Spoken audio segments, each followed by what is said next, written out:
Hello everybody, welcome back to a video, and today I will be reviewing Fantastic Four First Steps. Was this movie fantastic, or was it just kind of mediocre?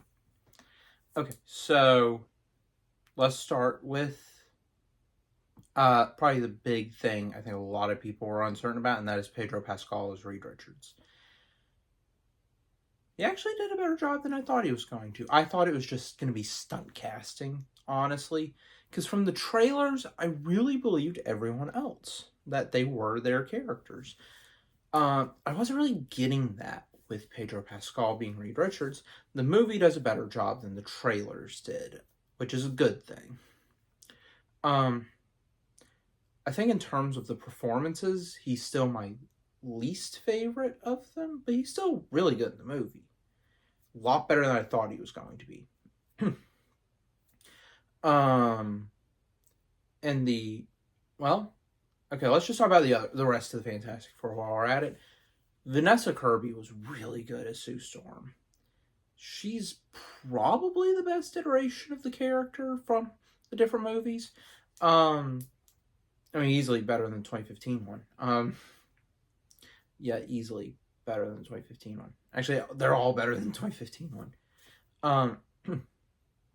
But she's really good in this movie. She really is. I haven't seen her a lot. Actually, I think the only thing I'd seen her in prior to this was Fast and Furious Hobbs and Shaw. And I had seen Pedro Pascal in a couple other things. I'd seen him in The Mandalorian and The Unbearable Weight of Massive Talent. But Vanessa Kirby was really good in this movie. She really was. And when she goes to make that speech, for lack of a better term, where she's saying, yes, we didn't give Galactus the baby, but at the same time, we're still trying to figure something out. When I was watching that, I actually thought she was just going to say, all right, if it was your kid, would you make this trade? Try turning on them. That's what I thought she was going to do. Because that would be the most logical argument to make.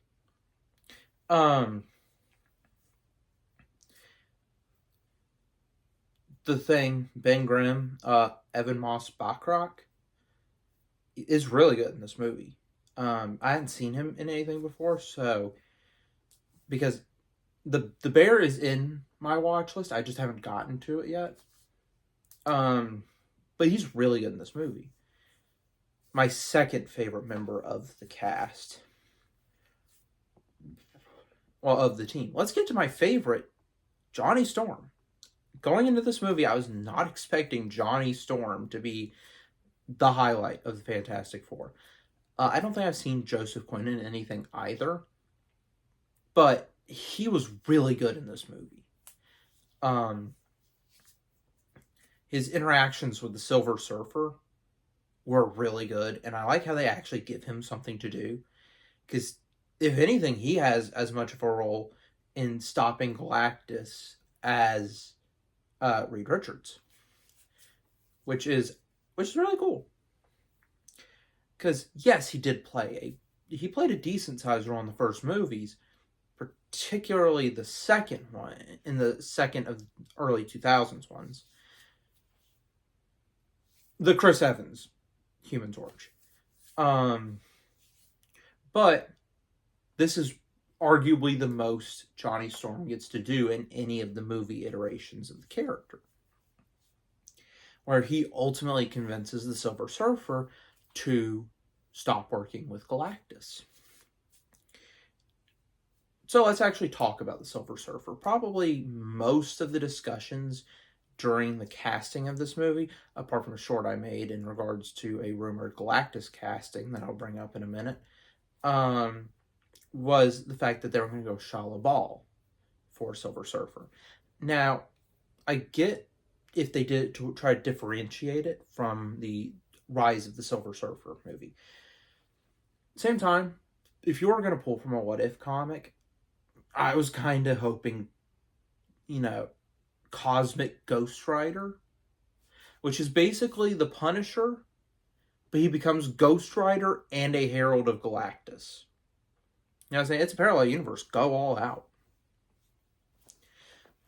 But ultimately, they went with Shia LaBeouf, And I actually liked I actually liked the performance. Was really interesting. And the way that she interacts with the four, particularly Johnny Storm, is actually really good. And actually probably some of my favorite stuff of the movie. I'm not sure a lot. I loved a lot of this movie. This movie was great. Let's talk about Galactus, however. Thank goodness he's not a cloud. I think that's what everyone said when they saw that trailer and the shot of Galactus's feet. I did not expect this movie to spend as much time on effectively kaiju Galactus as they did. But I thought it was pretty fun.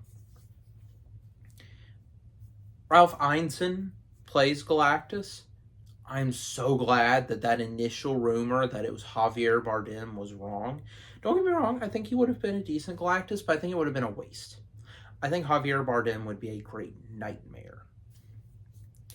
But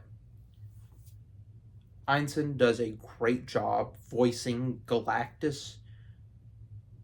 You know, with the Sentry and, well, the Void's part of the Sentry specifically, and Galactus, that's two pretty good movie. There's two pretty good villains back to back. Also, I like his reasoning for going after Franklin Richards, which is, you know, he can take the burden of eating planets away from me so I can just die. Yeah, which is interesting because technically Galactus's endgame in this movie is he wants to die.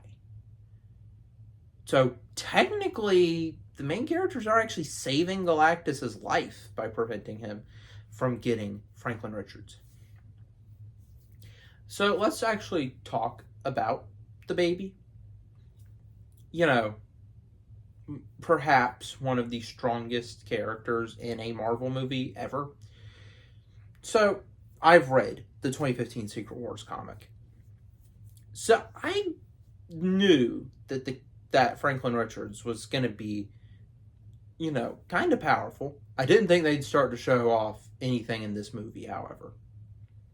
You know, I figured maybe we'll get Galactus, he'll say, you know, maybe he has power, and that gets explored in Doomsday and Secret Wars. I didn't actually expect any of it to actually get shown in the movie, with a fake out death for Sue Storm, which is undone by Franklin Richards, which is a pretty interesting twist. But let's talk about the setting of this movie. I love the setting of this movie. The retro 60s look is awesome. Right? And I love the decision to place this in a parallel universe. It is great because we're in Marvel's multiverse saga.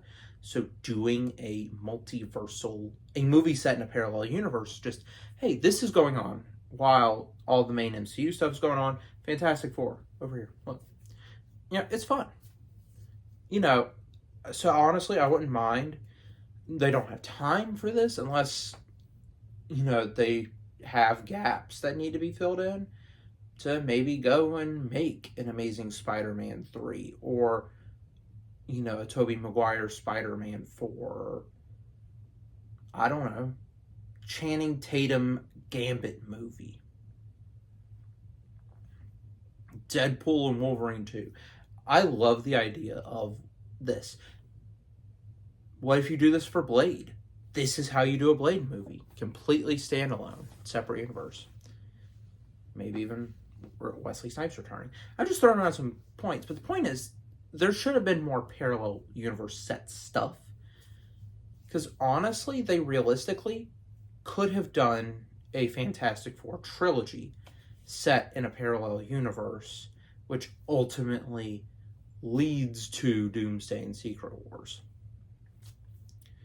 But it's still, this is a great movie, actually. For the multiverse saga, it is really good. It's a great, oh wait, this isn't the start of Phase 6, is it? Is this or Ironheart the start of Phase 6? I haven't watched Ironheart yet. But this is a great movie. That's two really good ones, back to back. Because I really liked Thunderbolts as well. Post-credit scenes for this one were pretty good. They were really good. Particularly that first one, where, spoiler alert, Doctor Doom shows up to kidnap Franklin Richards. But before that, we get a funny gag of Reed, Ben, and Johnny trying to put a car seat in the Fantastic Car, which looks incredible, by the way. It's really, really cool design. But, yeah, Doctor Doom shows up. He's got the green cloak, and he's holding the mask. We don't actually see Robert Downey Jr.'s face, which is a little bit of a disappointment. But honestly, I kind of wonder if this is like not the Fantastic Four. This is the Fantastic Four. If this is like Thunderbolts, where this scene was shot on the set of Doomsday. However, I think it is safe to assume this is the Doom of this particular universe. Why? Because there's a Latveria Easter egg earlier in the movie at the UN sequence where they're showing a bunch of different representatives of different countries, but Latveria's seat is open. So that is probably the seat of Doctor Doom. The other one is a little clip of the Fantastic Four cartoon in universe. So I'm really curious to see how this is going to tie into Secret Wars. Well, Doomsday and Secret Wars, because everyone just kind of assumed that the Fantastic Four universe was going to get destroyed. So it was actually a big twist that it survived, because everyone was expecting it to die so that they could easily join Doomsday and Secret Wars. So now we don't even know where the ship from the Thunderbolts post-credit scene comes in. So that'll be interesting to find out. But overall, Fantastic Four is a really good movie, and I would highly recommend it. It's got really good characters. The acting as well is really good. Easily, I think, probably the best movie versions of Ben Grimm and Johnny Storm. And probably the Invisible Woman as well, Sue Storm. And Pedro Pascal is on par.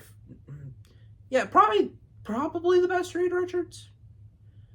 But it's very close between him and the one from the 2004-2005 Fantastic Four movie. Very close. Because I buy him as Reed Richards, except when he's doing all the science talk. When he's doing all the science talk, it doesn't sound believable. But I still like the movie. It was a lot of fun. And another good Marvel movie. Another one that, sort of hits it out of the park. Overall, and it's also not super long either, so this one would work for a great family movie night, honestly. So I'm going to give it I really liked this one. I'm going to give it a 9 out of 10.